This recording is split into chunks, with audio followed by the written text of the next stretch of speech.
dear Victoria, wouldn't you say so? Oh yes, my darling Albert, just as any night with you would be. Well, how do you do, mister? That sure is one fancy get-together, ain't it? Pardon me, but who are you? Oh, yeah, sorry about that. My name's Joe Beauregard, and this here's my wife, Cindy. How do you do? Pleasure to meet your acquaintance. My name is Albert Windsor, and the young lady sitting next to me is Victoria, my Daughter? wife. Oh, that's very nice. You know, we have a daughter just about your age. May Louise, her name is. Are you from the States? You have very distinctive accents. Well, I don't know about that. Seems like we're the only people on this here boat who talk like normal folk. But yeah, I'm from Texas, and my wife here is from Georgia. In that case, I shall have no disregard for regarding you for another couple.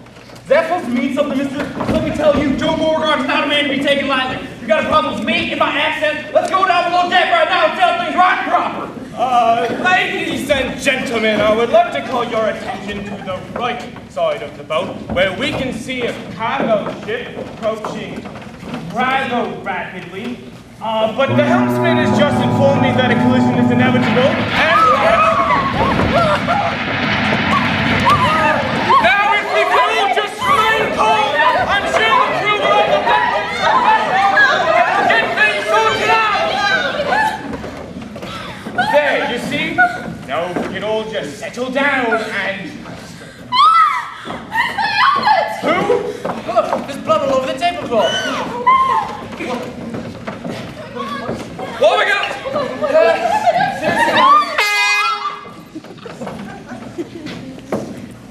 Better. Now then. The best way to go about this is to consult with the witnesses. I want to see you in private. Everybody else, leave at once.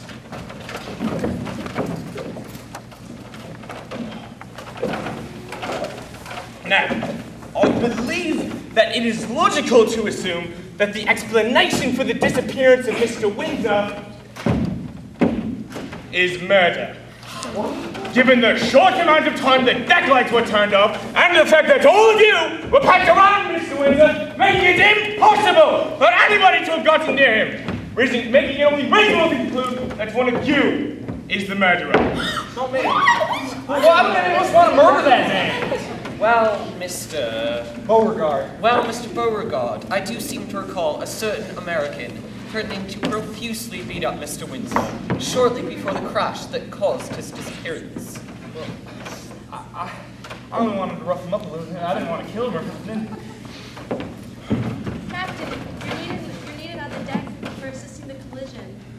Right, well then, until this matter is resolved, no one is to leave this vessel. Is that understood? Well, of course. Where else would we go? We're in the middle of the Atlantic Ocean now, aren't we? Right. You're dismissed until I summon you again. Really ought to have started that quarrel with that Windsor fellow. Now the whole ship suspects it's you who's done it. I know. But hey, I bet if we catch the real killer before the captain calls us back together, I'll be off the hook! Yeah, I've been thinking just the same thing. And you know who I think it is? Victoria. Victoria? What makes you say that? Come on now, Joe. It really isn't all that hard to figure out. Albert Windsor was a wealthy man. More than just normal wealthy, too, from what I've heard. He hasn't any children, so Victoria's the sole heir. Now, some may say that money alone is not reason enough, but there's something else, too. And that is... Oh, come on now, Joe. You really can't be so plain stupid sometimes. I swear it's because of you that May Louise almost failed every level of her education. Oh, didn't you notice the age difference between those two? He's at least 30 years older than her. She's young enough to be his daughter. Fine, but what's age got to do with anything? What's age got to do with anything? Age has everything to do with everything. You think a pretty young lady wants to be married to an old man like that? You think she married him because she loved him? No, I'll tell you why she married him. She is a rotten gold digger, nothing more to it. She's young and doesn't want her years wasted on some old man. So she waits for an opportunity, and when that cargo ship hits us and the lights go out, she seizes a knife, stabs her husband with it, and dumps his carcass over the side of the boat. Next thing you know, she's sitting on top of his entire fortune. I do have to admit, that does sound plausible. Well, it's more than plausible, it's the truth. Now let's go run up some evidence to put that little conniver in prison.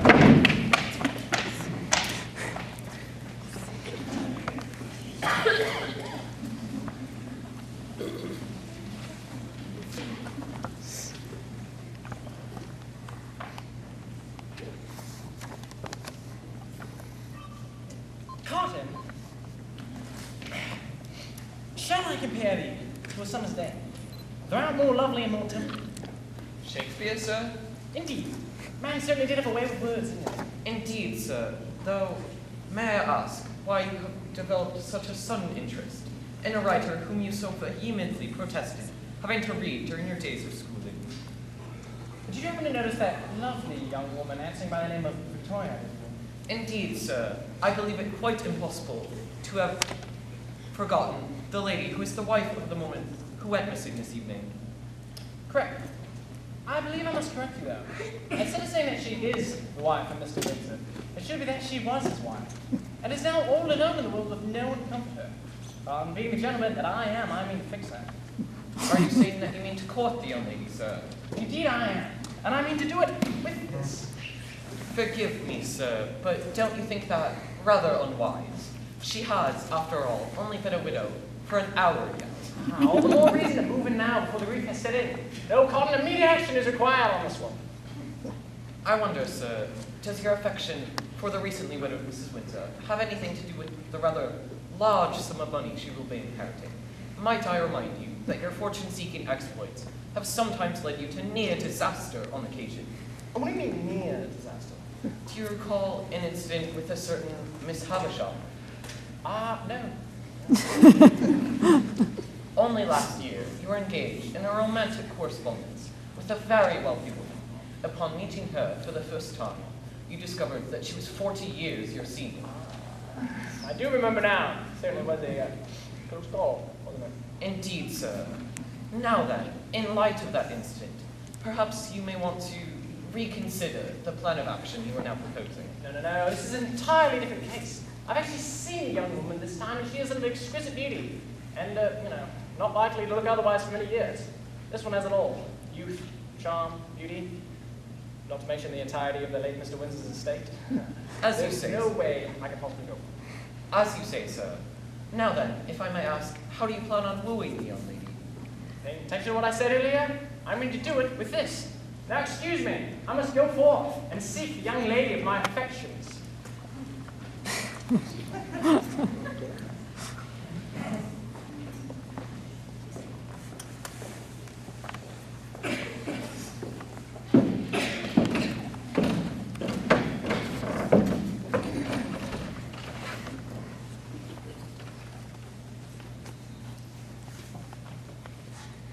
So you're sure the repairs will hold up? Quite so, Captain. Very well then. I believe that it is safe to allow the party to resume. Go notify the passengers as they can come back.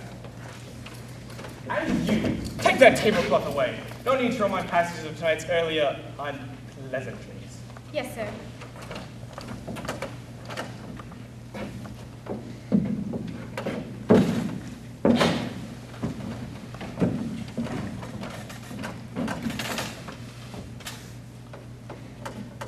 Pardon me, ma'am, but would you mind delivering a bottle of wine they are serving this evening to cabin 125?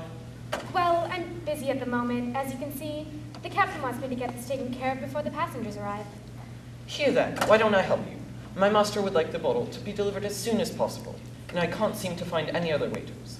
I'll take the tablecloth while you go and deliver the wine. Can't find any other waiters? That seems strange. Then again, I've always said they don't have the ship staffed half as well as they should. But yes, I'll go deliver the wine. And thank you for your help. No, ma'am, thank you. Pardon, sir, but what did I do? Oh, nothing to concern yourself with, but you had better go fetch that bottle. Oh yes, of course.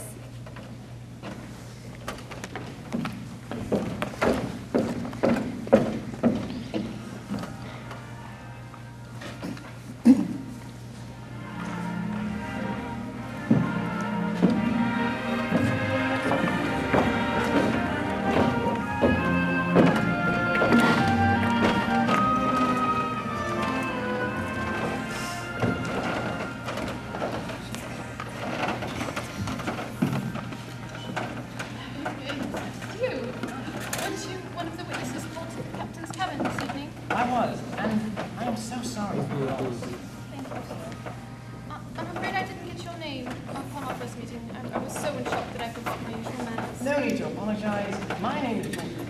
Well, Mr. Eaton, Please, Jordan. very well. And you may call me Victoria.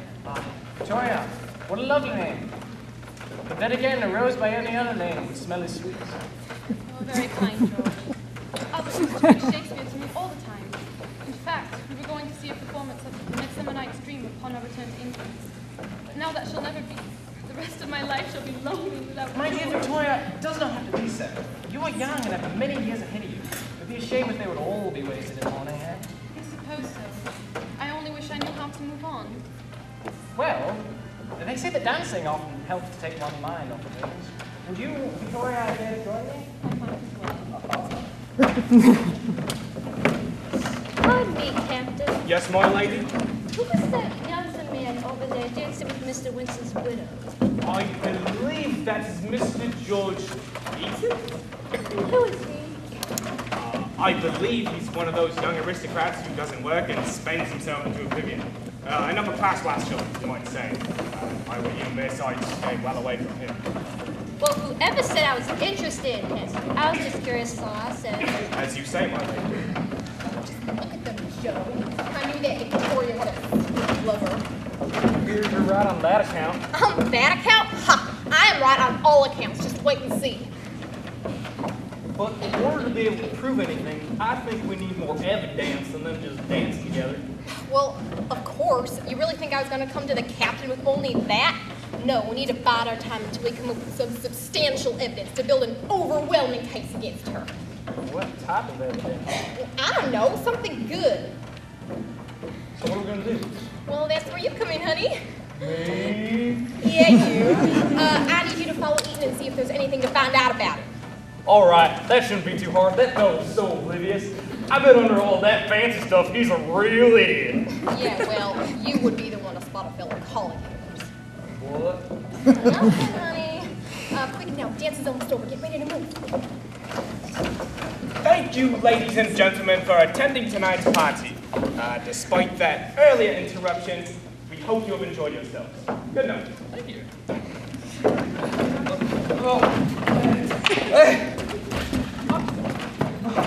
Boy, all this dancing sure does make a man tired, don't it? Are you all right? I'm fine. I do hope that he's all right. Wouldn't worry about him. Poor Blotter probably just had too much to drink, eh? I do hope he feels better. And thank you for this evening, George. It really helped me take my mind off of it. My pleasure, Victoria. And I'm afraid I must say goodnight. Yes, good night.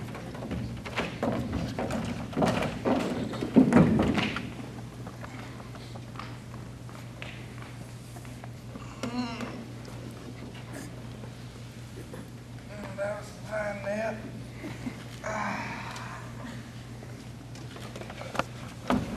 Where'd that boy get off? He said he was gonna kill me now. What am I gonna do? Ah, Mr. Beauregard. Lovely evening, isn't it, sir? Yeah, lovely and stuff. You and your family are on vacation, are you not? Yeah, my wife always wanted to see England. I don't care too much for the place, though. Well, what do you plan on doing in England? You know, London, Dover, Stonehenge.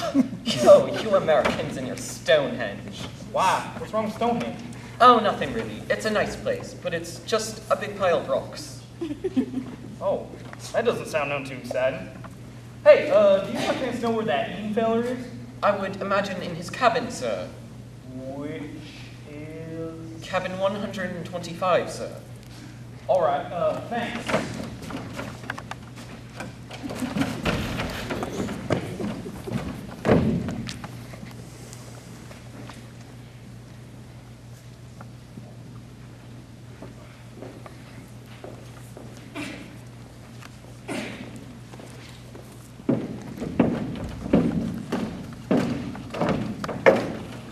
Well, I'd say that the rest of the party went off without a hitch. Wouldn't you, crew?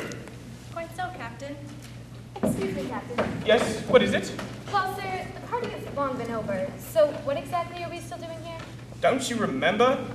There was a murder that happened here tonight. Yes, sir. But what does that have to do with us? Well, I never got to finish questioning all the witnesses, and I need you to round them up and, bring them back here. But, sir, that's not my job. I don't bloody well care what your job is. You'll obey what your captain says, or you'll end up in the ocean like Mr. Windsor. Now, pop to it.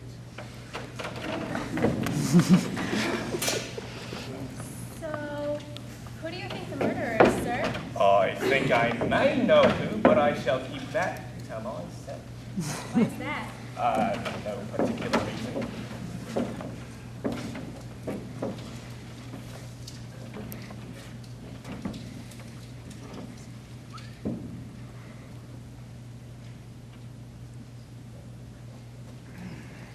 Might I inquire as to the reason I'm being brought out of bed at this ungodly hour? I believe, sir, that it is to continue the inquiry about the disappearance of Mr. Windsor. Look at that. Can I wait till morning? Good evening, Victoria.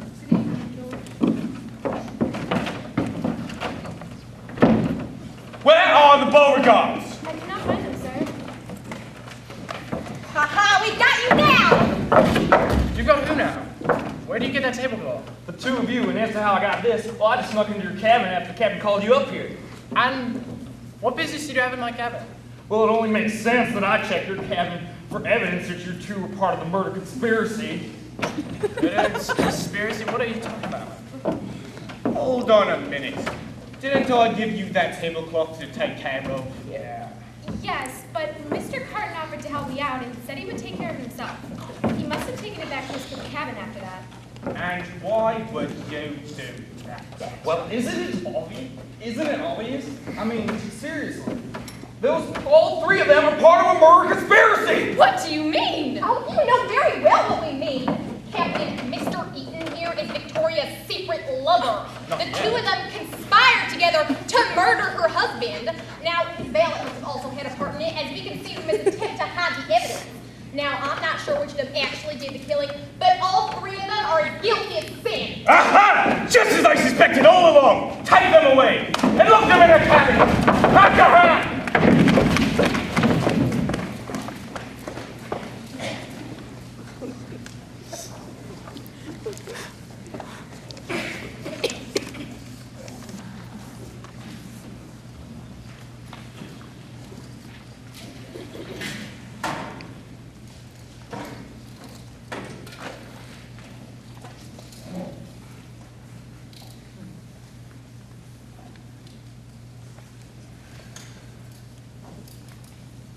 Well, this is a fine mess you've gotten us into this time, Tom. I don't know. Curiosity, let's say. What were you doing with the tablecloth in our room?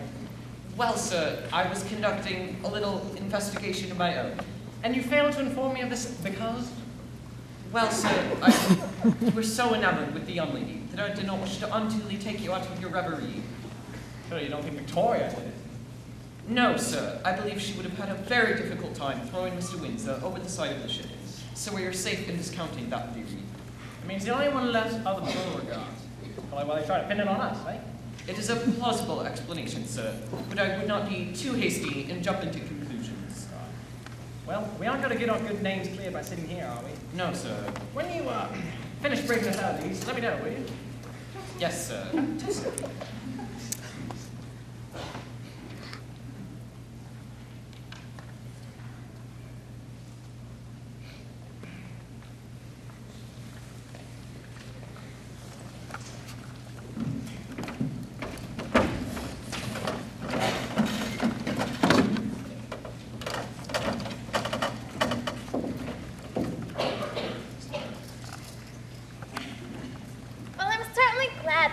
Has been resolved. What issue? And what resolution? Why, the murder case, of course. Haven't you heard the latest news? Word is spread all over the ship. The murderers were finally apprehended. Murderers? You mean to say that there was more than one? Oh, yes. Apparently it was a big conspiracy involving Victoria Windsor, George Eaton, and his valet. You see, Eaton was a secret lover. We saw the two of them at the dance, remember? Ah, yes. It's all very clear to me now. But wait, there's more. Oh, really? What more could there be to it than that? Well, when they tried to arrest the three of them, Victoria escaped. Can you imagine that? Her running around the ship, evading all those who pursue her like some terrible fugitive on justice. Oh, yes, what a funny notion. Why, she might very well be close to us even now. And what would you do if you did see her? See her? Oh no, dear Eliza. The infamous Widow Windsor is far too clever for any mere mortal to find. She's like a shadow that moves silently through the night, detected by no one, until suddenly she disappears. But in all seriousness, should we ever come across the woman, I doubt we would have any trouble in capturing her. Ah, good evening. Good evening, sir. And what brings you up this late at the night? Seems a devilishly long shift to be working. Yes, it is, sir. I've been looking a very long time for Mrs. Windsor. She hasn't a chance come this way, has she? Believe me, if she had come this way, we would have seen her. Oh, why don't you try that direction? Thank you, sir. Glad to be of help.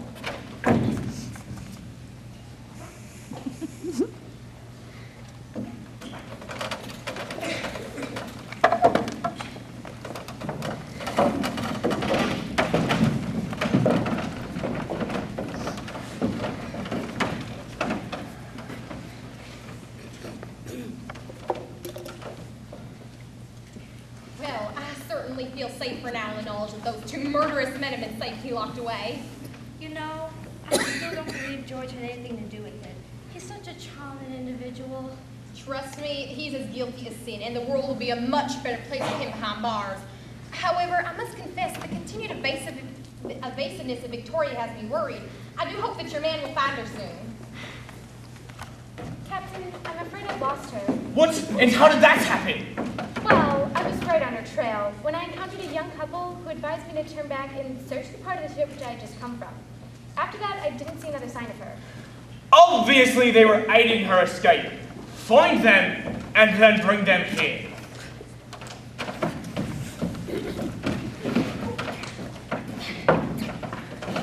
See? I told you we would find her. Thank you, ladies. I'll go find the other two. What other two? Did George and Mr. Carton escape as well? No, miss, I think you know which two I'm talking about. This evening has been so very hard to follow. For a person accused of murder and intrigues, I seem to be the least informed about any of them. And as for Mr. Eaton and Mr. Cotton, they're still securely locked up in their cabin. I would like to see either of them escape from there. What are you doing out here? Clearing our good names, of course. I mean, how did you get out here? Well, it was rather simple, sir. We merely picked the locks on our handcuffs, and then we exited the cabin. You make it sound so easy. Certainly, sir. In the case of being an employee of Mr. Eden, a talent for working locks is an essential skill. Thank you, Mr. Carton, for that remark. Although I found the reference to myself rather unnecessary, eh? Always the dullness of the fool is the whetstone of the wits. Another unnecessary remark, Carton. Thank you. Be careful with the tucks. Gonna have habits, you know. Really, I don't know what's going on here. Someone would just be kind enough to explain to me. What are they doing here? I have become more and more lost as this evening progresses.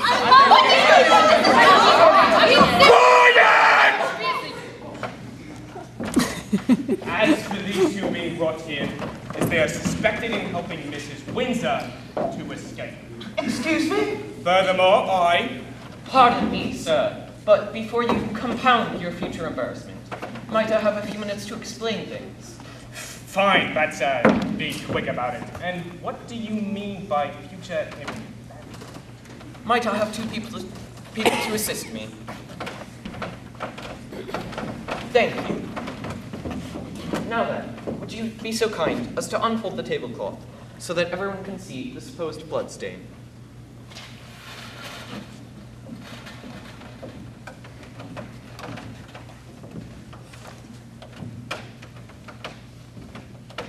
Now then, observe.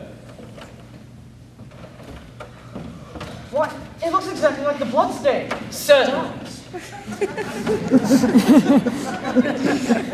Certainly, sir.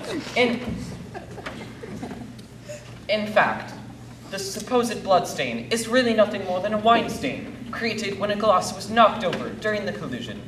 Hold on, Carl. So, Mr. Windsor wasn't murdered then? No, it would appear that he simply fell over the side of the ship. Still just as dead either way.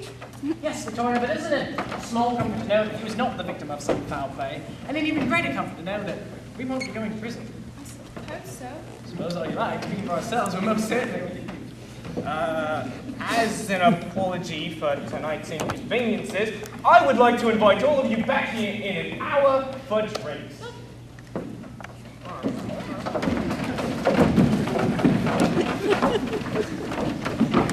You know, I'm very glad you proved Mr. Eaton innocent. He really is such a charming individual. Yes, ma'am.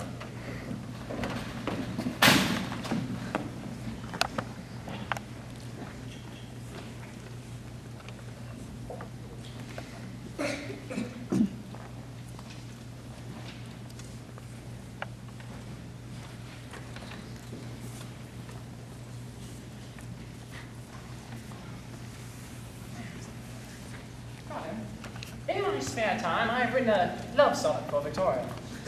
Indeed, sir. What do you got to hear it? Not particularly, sir. God, and you still don't have faith in me, do you?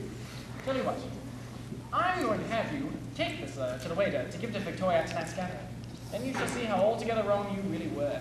Indeed, sir. I'm certain that it would be very interesting. Well.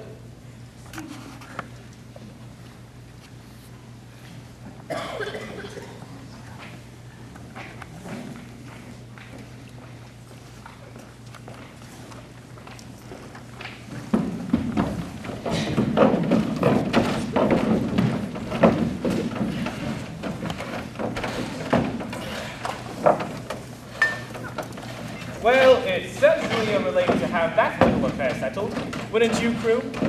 Quite so, Captain.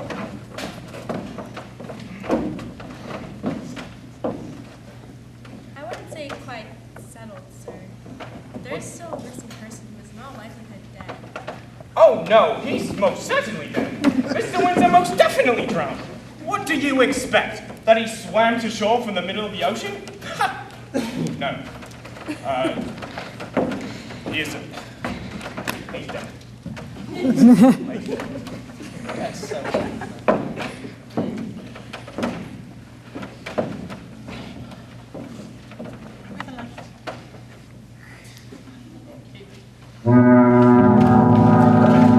Everybody down! There's another ship coming! What is it? Ahoy there! Is this the ship we hit earlier on? Yes, it is! And may I ask how in the world you managed to cause an accident with the same ship twice in a row? It's a very big ocean! That would seem to require quite the aptitude for inaptitude! Oh no, sir. It was only an accident the first time. This time we deliberately saw you out. You mean to say that you deliberately crashed into us? Absolutely, sir. There was no one at the helm of your ship to answer our radio signals. So we figured it was the best way to get your attention.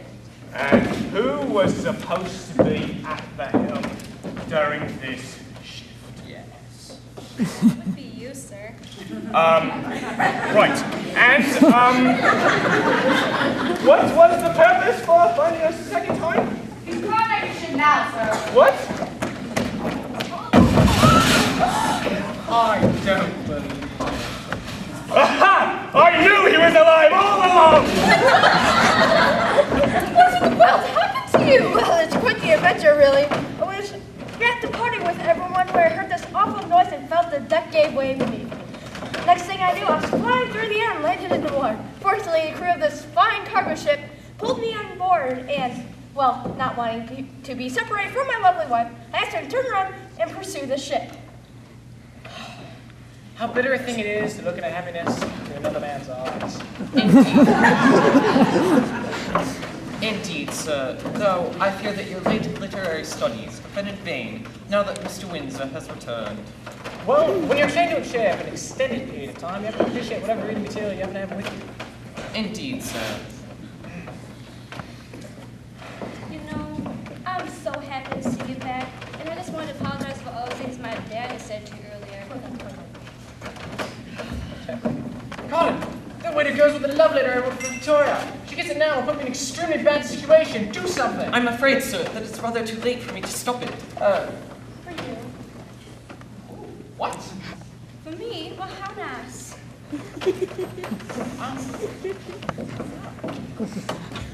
I saw you standing there upon the deck, a lovely lady, standing all alone.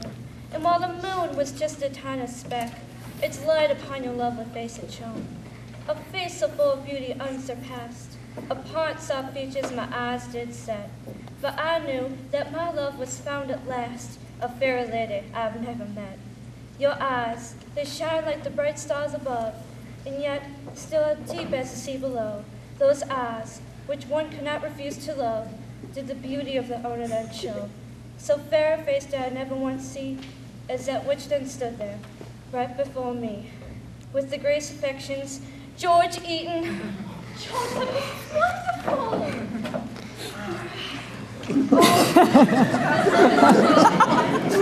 I've been infatuated with you since I first saw you here tonight, but I didn't know you felt the same way about me. Well, yes, ever since the first time I saw you. It was so wonderful. Not to say I'm disappointed the letter wasn't delivered to Victoria, but how do you suppose it was delivered to her instead? Well, sir, I told the waiter to deliver it to her instead. So you knew that Mr. Windsor would be returning? How? I didn't know, sir. Well, suppose I'm not exactly in a position to reprimand you for disobeying my orders, am I? No, sir. This, Mary Louise, what's she like? Her father is a very wealthy oilman. You'll be pleased to know. Fantastic. Cotton, your achievements. Thank you, sir. Upon our return to England, would you perhaps be interested in seeing As You Like It at the Globe Theatre?